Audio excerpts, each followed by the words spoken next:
Hi, hope you're doing well. You already know, writing. Little hoofbeats echo in an empty clearing filled with slabs of etched stone. A tiny fawn, no older than a single cycle of the moon, trips and stumbles as it weaves around the small ocean of staked stones. Its unknowing, newborn eyes flit over their faces and see markings they don't understand.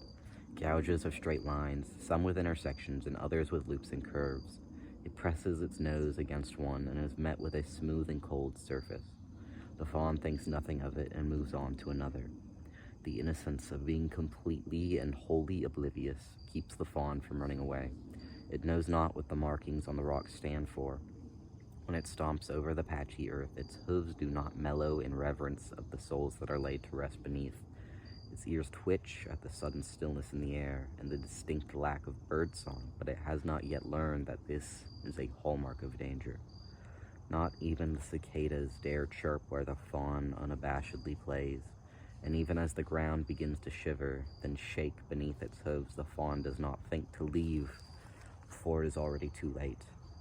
The bare patches of earth at the foot of the stones all rumble, then peel themselves away from their overgrown neighbors. Pits as vast and deep as canyons open up all around the fawn, and it has to stumble back just to remain on steady ground. When the quaking finally comes to a still, the fawn is no longer alone.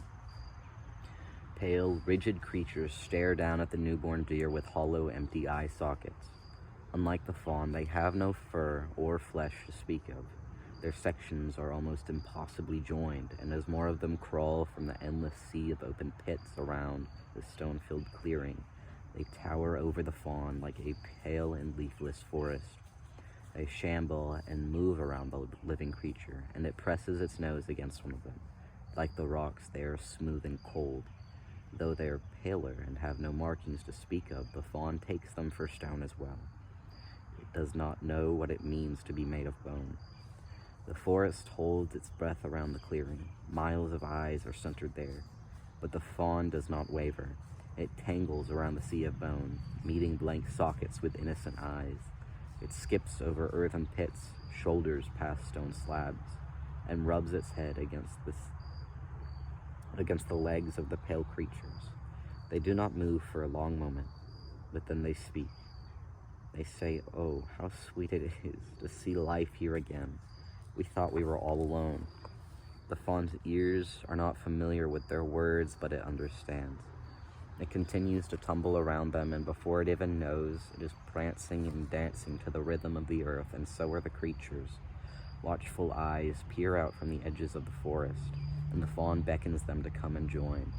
Tentatively comes his friends, his mother and his father, and the birds and cicadas too. The living and the dead intermingle. They talk in their own ways and dance in unison, all bringing fire to their feet and passion to their souls. The living teach of ambition and desire, and the dead share tales of achievement and satisfaction.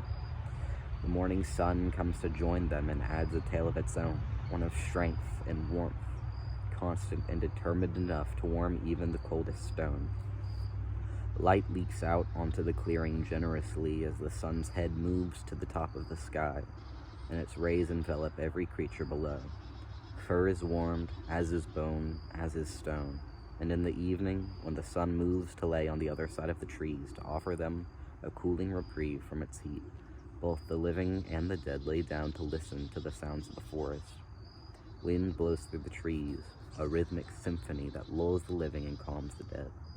And when the sun finally, fully relents and lays down beneath the horizon to let the moon take its place, and the deer and birds and cicadas must leave to sleep away the night, the fawn vows as it ambles away to return every day until it turns to nothing but bone too. Thank you.